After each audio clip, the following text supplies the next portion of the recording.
An old, tobacco-chewing Tennessee sergeant, after a huge, disgusting smattering of spit, challenged the airmen with words that stopped the group's mockery. If you really think that they don't value their lives as much as you do yours, let me see you take your hunting knife and try to kill one. Try one of them carrying those corn knives, or try to kill one of their children. The embarrassed airman actually choked while trying to take back his words. The sergeant, satisfied, explained his challenge. I don't know either what makes them value their lives so much. Maybe it's them women, maybe it's them kids. But whatever it is, I see them in combat, and I see them in Korean prison camps. And they hung in there after a lot of Americans was yelling, quit. So while you're making fun of them up here in this truck, they're looking back at us and saying, laugh, you bastards, in your fancy clothes. But we don't care how sweet you smell or where you come from. We still value our lives and the lives of our loved ones just as much as you do yours. And if you don't give us that, you've got to go, or else someday we'll put bombs in your messages. Every previously ugly American on the truck seemed to chime into agreement with him. That was the fact that shocked me. I asked the sergeant, how can we prove our respect for their equality, even if we felt it?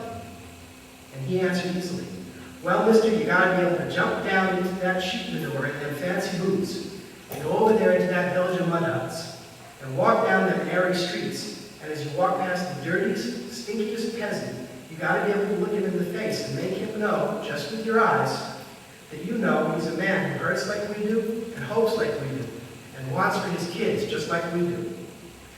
That's how you gotta be able to do it. There ain't no other way. If we can't do that, we lose.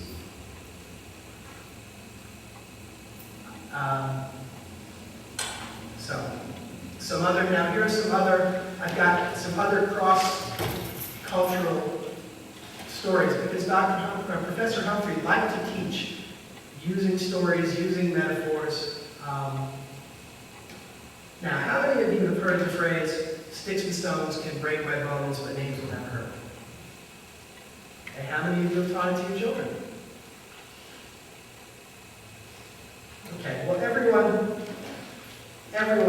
is familiar with this phrase.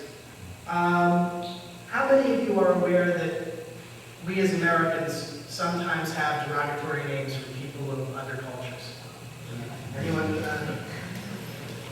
So, Professor Humphrey encountered a host national with whom he was able to become friendly, and who had also been educated in the U.S. And he said, you know, I'm familiar with your expression about sticks and stones, but we have one in our country, which is the cut of the knife will heal quickly, but the cut of the word will last forever. And so, you know, you could imagine how people in host countries with that belief might have been responding to being called names, even though here, you know, we call each other names, we brush it off.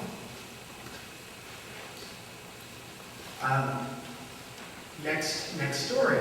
There are many places in the world where people do not have a private bath in every home. And these places tend to have public baths. Finland, Japan, and Turkey are famous examples. In many of these countries, there's also a rub-down and scrubbing service that is available. It's an ancient tradition. In Turkey, this is called a hammam. They segregate them sexually, with men providing the service for men and women for women. When I was in Turkey many years ago, I visited one. It was a fascinating cross-cultural experience. I don't think I've ever been quite so clean, either before or since.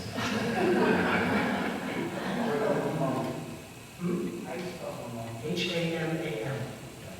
I have no idea how you write it in Arabic. Professor Humphrey was working in a country where the prevailing attitude of the American soldiers was that the local people were dirty because they didn't shower regularly. He had developed a rapport with one of the scrub boys, and he asked him if he thought that the local people were clean. And he said, oh yes, very clean. Professor Humphrey said, well, how could you be so sure?